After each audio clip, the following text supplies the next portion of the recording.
Hello everyone, welcoming you to Shorab's classes and continuing with our discussion of the General Economics Paper 1 IES 2022, and we are now looking at the part C of question number 10. How would you derive the Gini coefficient from the Pareto law of income distribution? Okay, so now let's move on to this answer. So so Pareto law of income distribution. So what was exactly that? Let me just first write it down briefly and then I'll show you how we can go about deriving it. So the Pareto law of income distribution.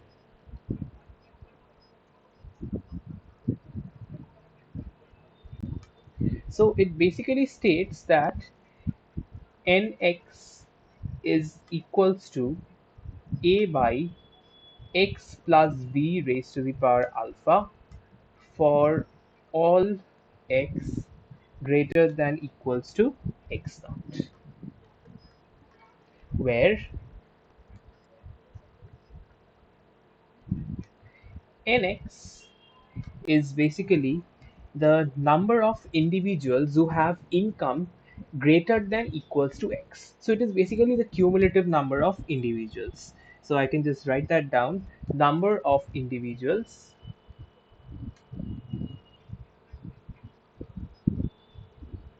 having income greater than equals to x.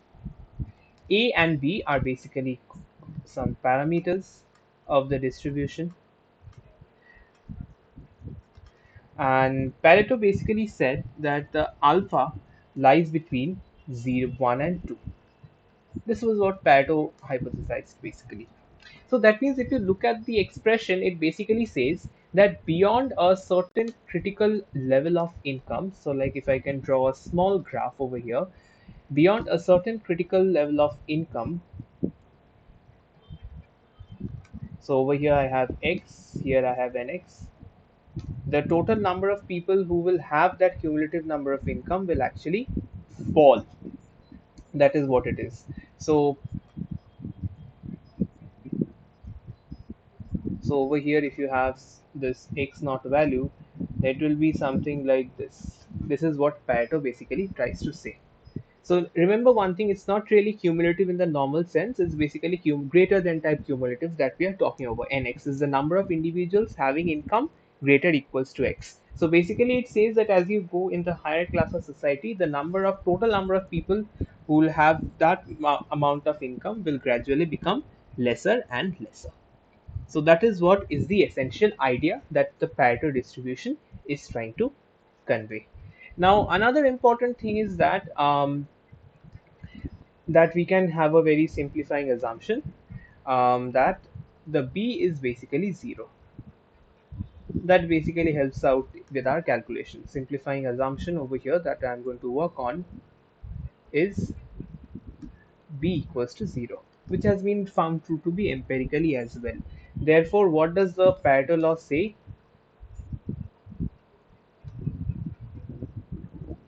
It basically turns out to be nx equals to a times x to the power minus alpha for all x greater equals to x naught. Okay. Now let us first understand that how we can have a little bit of simplified structure over here. Suppose that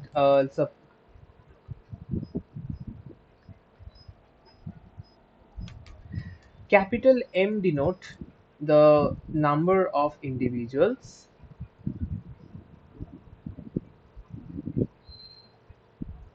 having income greater equals to x naught, which is the critical income. So n by m will basically denote the proportion of individuals having income greater equals to x.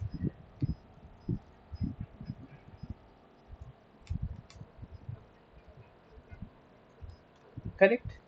Therefore, if we want to find out the probability that this random variable capital X greater than to fx, it will be simply 1 minus f of small x, correct? And what will be f of small x? It will be the number of individuals who have income lesser than equals to x. So that will be 1 minus capital M minus small m. Sorry, let me just repeat this part once more. Fx will basically represent the number of individuals having income, proportion of individuals having income less than equals to x, and 1 minus that will indicate the proportion of individuals having income greater than equals to x. So 1 minus fx is nothing but capital N minus capital N divided by capital M. So what is capital N? It is a times x to the power minus alpha divided by a times x naught to the power minus alpha. So that means the a will get cancelled out and you have x by x naught to the power minus alpha. And let me just simplify the notation a little bit, representing x naught as c, just so that the representation becomes neater, nothing else. Therefore, 1 minus fx comes out to be x by c raised to the power minus alpha. Okay, for x greater than equals to c. Therefore, what is the CDF of the income distribution? 1 minus x by c raised to the power minus alpha. Therefore, in order to get the PDF, what do? We'll just differentiate it, d of fx divided by d of x, which will be basically giving us alpha c to the power alpha x to the power minus alpha minus 1 for x greater equals to x naught. So this is essentially what the Pareto distribution is, that we have directly obtained from the Pareto law. Now, many of you might be thinking that why did I go about deriving this is explicitly? Because note one thing, we are told to find the Gini coefficient from the Pareto law of income distribution. So this is the Pareto distribution that we obtain, right? Because first of all, in order to get to the Gini coefficient, let me just write it down in short. You need to have an idea of the Lorenz curve, right? You need to get through a Lorenz curve, because how will you calculate Gini coefficient? I have already shared the formula in the last video. 1 minus 0 to 1 f1 of f df. And in order to get to the Lorenz curve, you need to have an idea of the income distribution.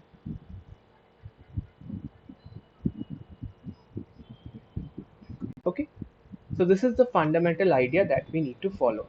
The income distribution will help us in deriving the Lorenz curve, because from the income distribution we will be able to get to the f1 and f ratios that will help us in deriving the Lorenz curve, and from there we will be able to get to the Gini coefficient. And just one thing that I forgot to add on over here, that according to Pareto, what he originally hypothesized is that your alpha lies between 1 and 2.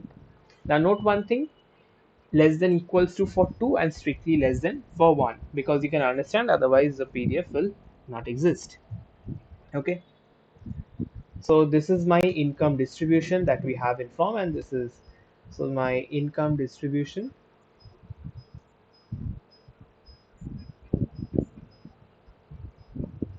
is fx. I'm not writing the form, you can already see that I have already derived it. So from here I want to find out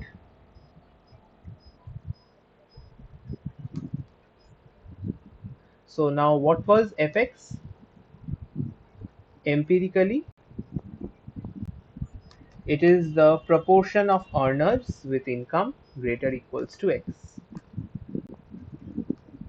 Proportion of earners with income greater equals to x, right?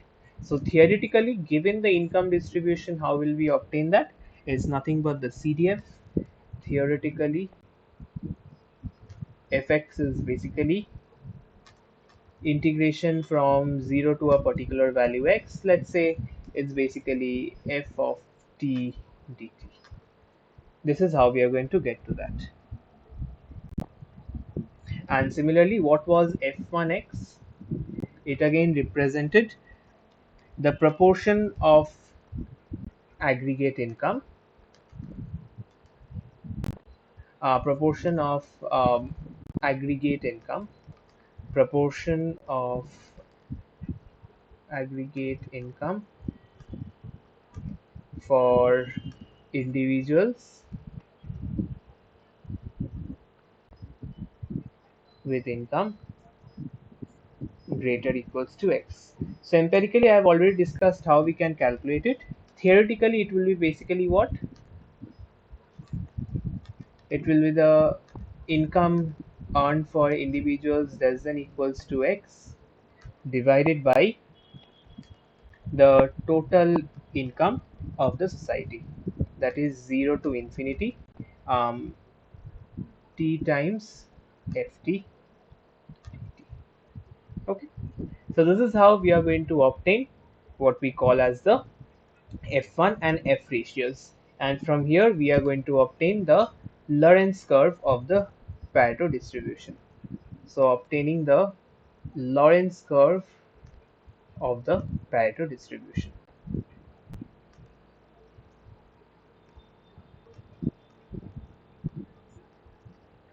that is, we are going to find f1 as a function of capital F. This will be giving us our Lorenz curve. So for the Pareto distribution, note one thing, that the distribution doesn't start from 0, right? It starts from a critical point C, beyond which the Pareto law holds. So in our case, it will be C to X ft dt, which will be the definition of fx. And over here, it will be integration from C to X t ft dt divided by integration from C to infinity t ft dt. This is the standard form that we are going to follow. Okay, so first let us obtain the f1 ratio over here. So that will be integration from C to, we can write x as a function of f. I'll be doing that, how you can see. Um,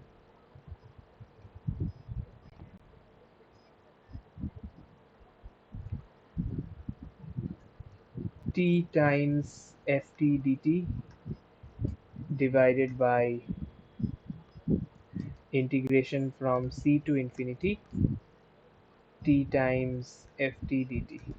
So that is equals to, I can split this integral up with the lower limit C to infinity t ft dt minus x of f till infinity t ft dt. So understand that the first term that I have split this up into is nothing but the denominator, right? So I basically wanted a little bit of reduced expression, and that I can easily compute. So that is integral of C to infinity t ft dt. So this will basically become f1 of x will be 1 minus integral x of f till infinity t ft dt divided by integral from C to infinity t ft dt.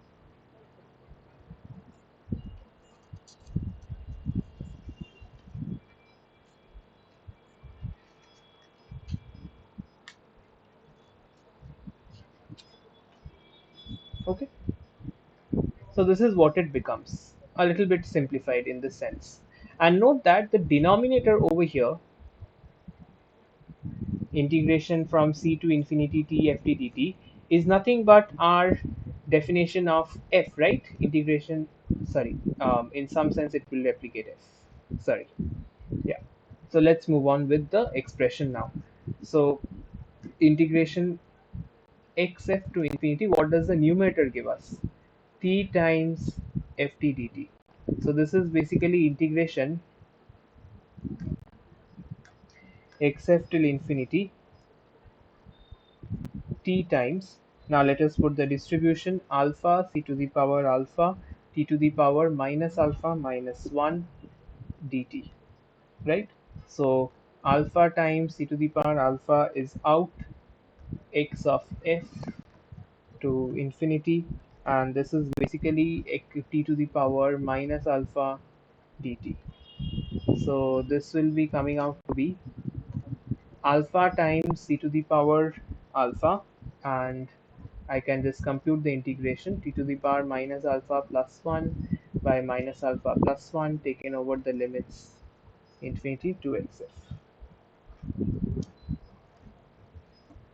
Okay, so this will be alpha times c to the power alpha, and this will be, if you put the limits, it will be 0 minus x of f raised to the power minus alpha plus 1 divided by minus alpha plus 1, and obviously this was possible by assuming alpha to be greater than 1. So finally what do we get? The numerator turns out to be alpha times c to the power alpha xf raised to the power minus alpha plus 1 divided by minus alpha plus 1.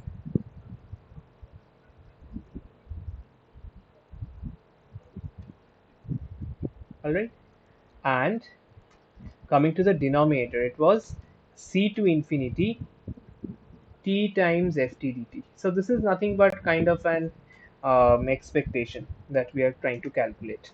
So this will be basically integration of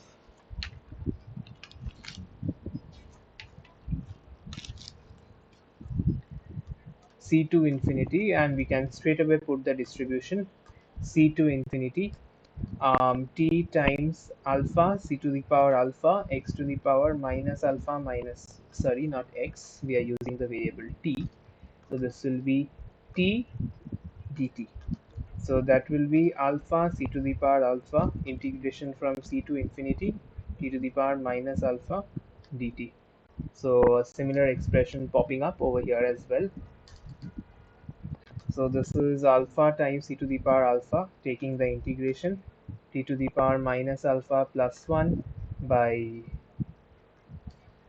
minus alpha plus 1, but the limits are different over here, so it's infinity to c.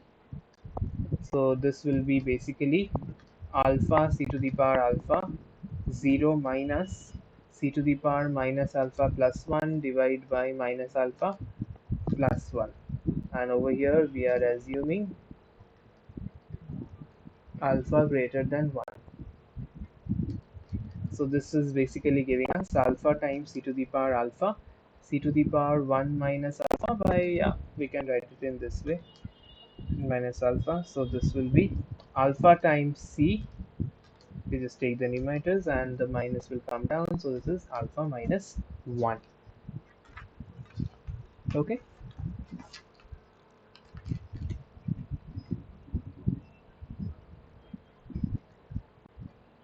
therefore what is my f1 over here? It is 1 minus, the numerator was this right over here, and the denominator is this, so we'll just divide it out. It is 1 minus alpha c to the power alpha x of f to the power minus alpha plus 1 minus alpha plus 1 divided by alpha minus 1, whole thing divided by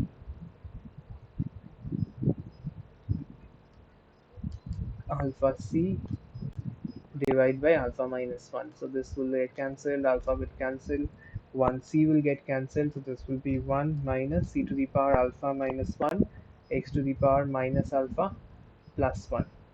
So that is basically 1 minus x by c raised to the power minus alpha plus 1.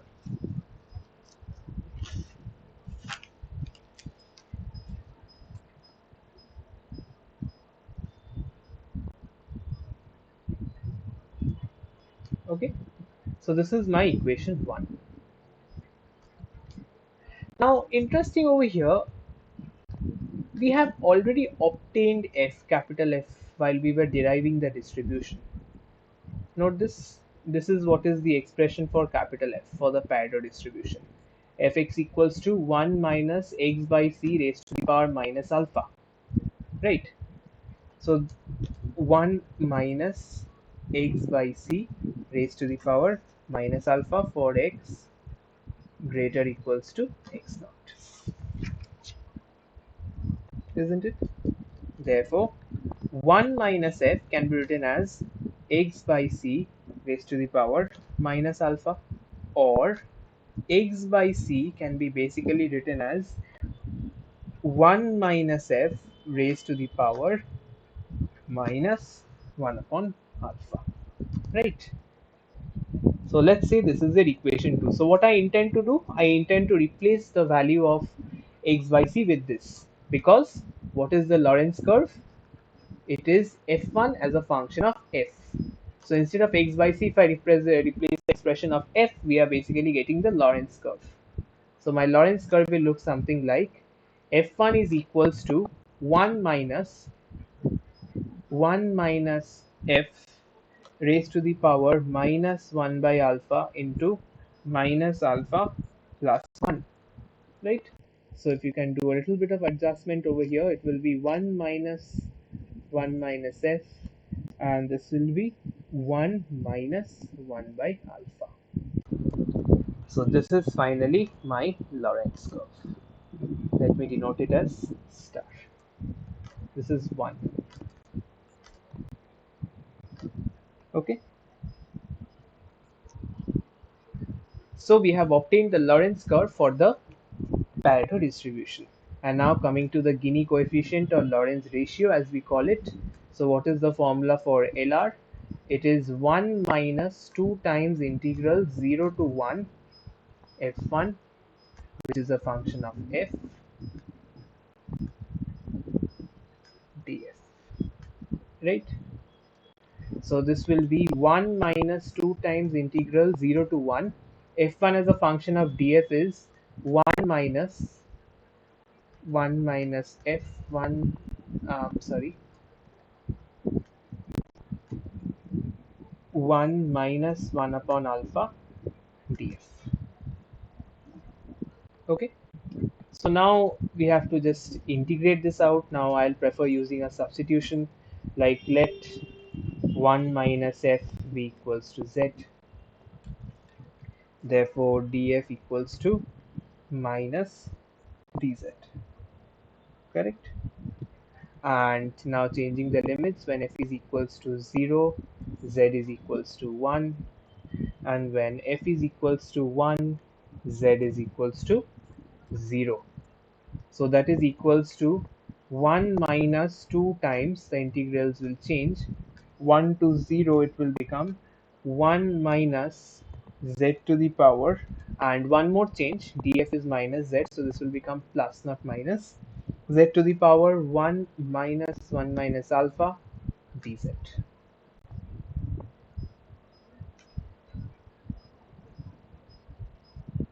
Okay, so now I'll prefer swapping the integral. So 1 minus 2 times, it will become 0 to 1. I hope you know. Interchanging the limits puts a minus sign outside. So 1 minus z to the power 1 minus 1 by alpha dz. And now we can easily integrate this out. So this is 1 minus 2 times z minus z to the power 1 minus alpha plus 1. So that will become 2 minus 1 upon alpha divided by 2 minus 1 upon alpha, taken over the limits 1 to 0. So this will be basically giving us 1 minus 2 times, with 0 everything will be 0, so we'll only compute for 1.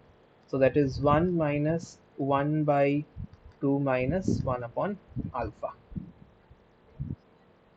So this is basically 1 minus 2 times, then just taking the LCM out. So 1 minus alpha divided by 2 alpha minus 1. And we can work a little bit more steps. So this is 2 minus 2 alpha minus 1 minus alpha divided by 2 alpha minus 1. So that is 1 minus 2 times 2 alpha minus alpha is alpha minus 1 divided by 2 alpha minus 1. So now if you take the LCM, so that will become 2 alpha minus 1 minus 2 alpha plus 2 divided by 2 alpha minus 1. So 2 alpha and 2 alpha will get cancelled, and finally you are left with 1 by 2 alpha minus 1. And this is your Gini coefficient for the Pareto distribution that we wanted to derive. I know it's a little bit of lengthy calculation, but if you understand it from the Pareto distribution, from the Pareto law, firstly we got a simpler expression for Pareto distribution, and from there we understood that we need to get to the expression of Lorenz curve. For that we had a little bit of simplifying for the F1. F1 was simplified, and then we just replace the value because f was already obtained when we were trying to get to the Pareto distribution, and then we just simply rearrange the values and did some calculation to get to the answer, and you can just cross verify the answers for yourself. Okay, thank you so much.